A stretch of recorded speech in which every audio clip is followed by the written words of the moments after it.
안녕하십니까. KBS 9시 경남 뉴스입니다.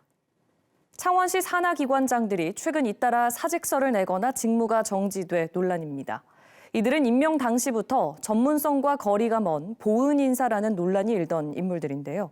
홍남표 창원시장에 대한 인사 책임론도 제기됩니다. 손원혁 기자입니다. 2022년 11월 임용된 이호국 창원 레포츠파크 이사장. 창원시는 지난해 11월 이 이사장의 직무를 정지시켰습니다. 채용 서류 허위 작성과 제출 등이 주된 이유였습니다.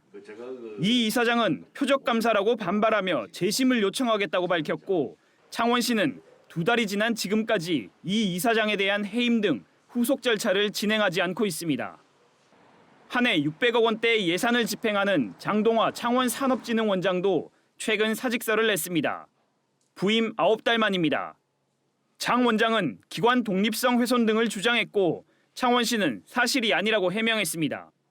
이들은 모두 임명 당시 전문성과 거리가 먼 보은 인사 논란의 당사자였습니다. 전문성이 부족하다는 이런 것들을 보완하시려고 하면은 직무 수행에서 얘기한 여러 가지 것들을 어느 정도는 실현을 좀 하셔야 되고. 또 임명 이후 홍남표 창원시장과 불화설이 거론됐다는 것도 공통점입니다.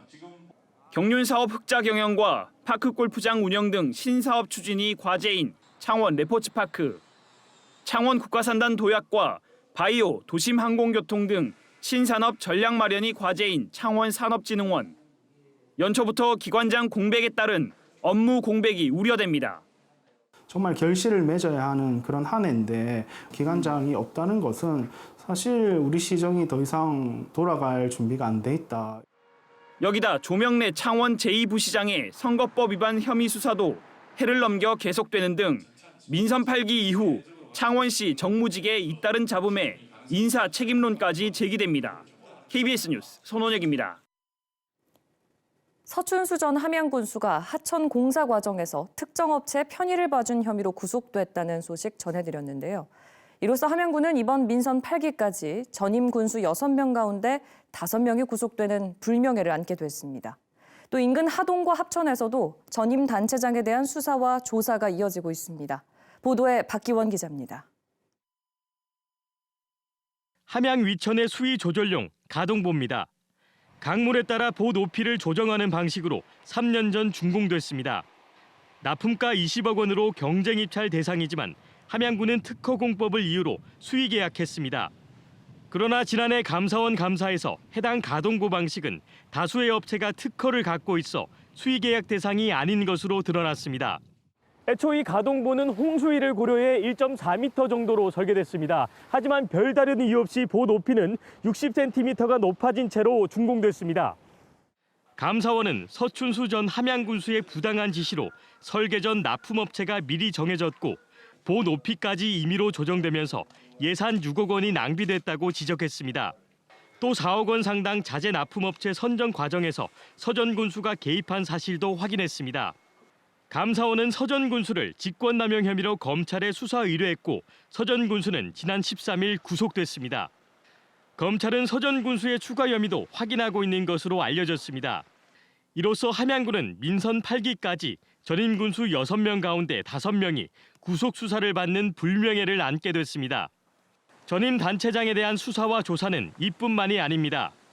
검찰은 감사원 감사 이후 옛 하동역사의 레일바이크 대신 아파트 사업을 부당하게 추진한 혐의로 윤상기 전 하동군수도 수사하고 있습니다. 검찰은 윤 전 군수와 민간업체 사이에 금품이 오갔을 가능성을 의심하고 수사를 이어가고 있습니다. 또 문준희 전 합천군수도 250억 원대 호텔 횡령 사건과 관련해 최근 감사원 조사를 받는 등 전임 군수에 대한 수사와 조사가 잇따르고 있습니다. KBS 뉴스 박기원입니다.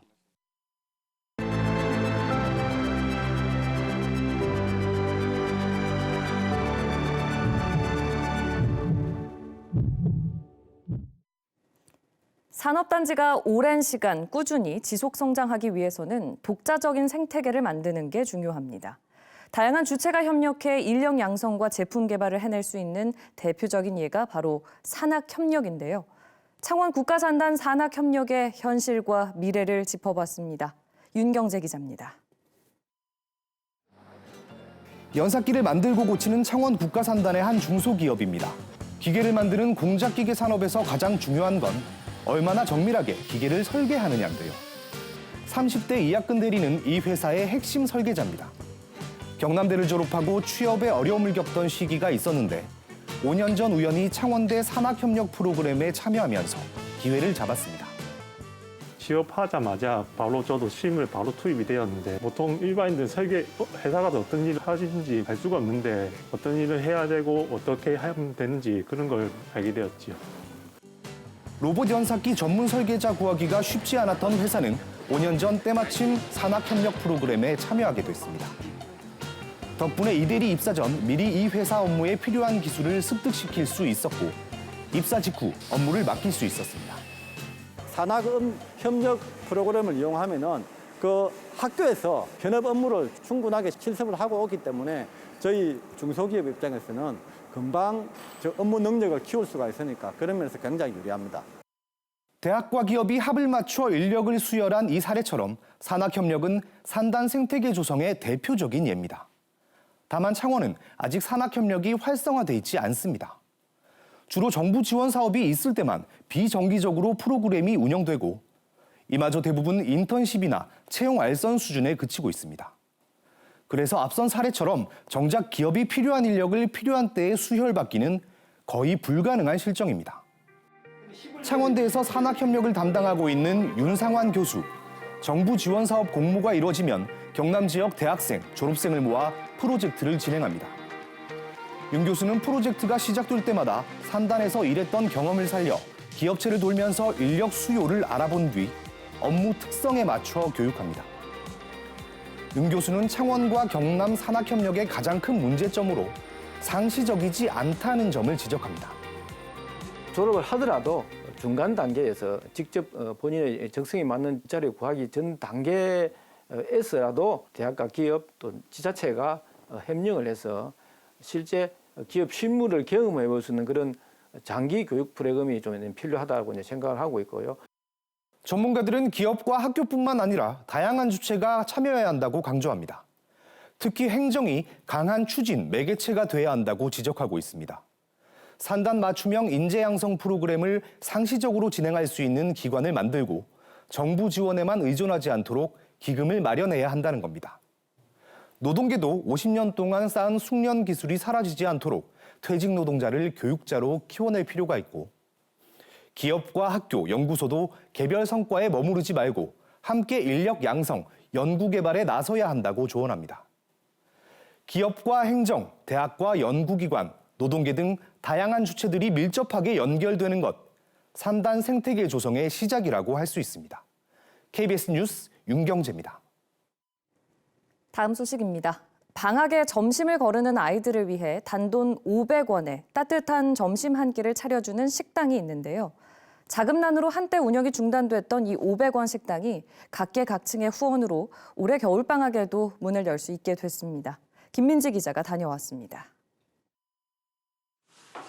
창원시 진해구 한 협동조합 건물 주방입니다. 자원봉사자들이 도마 가득 쌓인 채소를 다듬고 먹음직스러운 양념을 만듭니다. 점심시간이 되자 하나둘씩 모인 어린이들로 식당 내부는 금세 북적입니다. 이 협동조합이 방학 기간 운영하는 500원 식당입니다. 이 식당이 문을 연 건 약 1년 반 전. 학교 급식이 없는 방학 기간 아이들이 점심을 거르지 않도록 하자는 취지였습니다. 지역의 아동 청소년이면 누구나 500원만 내고 점심 한 끼를 먹을 수 있습니다. 숙제도 하고 집에 있다가 와서 먹고 가요. 편의점이나 그런 데 가면은 되게 비싼 것도 많은데 여기는 500원이고 싸가지고. 500원 식당은 자치단체 지원 사업에 선정돼 보조금 1,000만 원을 받아 시작됐습니다. 하지만 일회성 지원 사업의 보조금이 끊기면서 지난해 겨울에는 문을 닫아야 했습니다. 이 소식이 알려지자 개인과 기업의 십시일반 후원이 잇따랐고 현재 약 3년 정도 운영할 수 있는 자금이 확보됐습니다. 방학 동안에 계속 하시나요? 물어봤을 때 자신 있게 저희가 다음 방학에도 할 거니까 얼마든지 와서 먹어도 된다고 얘기하고 있거든요. 그게 너무 저희 뿌듯하고. 협동조합은 학기 중 주말에도 식당을 운영하는 방안을 검토하고 있습니다. 이번 겨울 900명 정도가 이용할 것으로 예상되는데 아이들이 낸 밥값 500원은 불우이웃 돕기에 기부할 예정입니다. 겨울방학 기간 아동 청소년을 위한 500원 식당은 다음 달 23일까지 계속됩니다. KBS 뉴스 김민지입니다.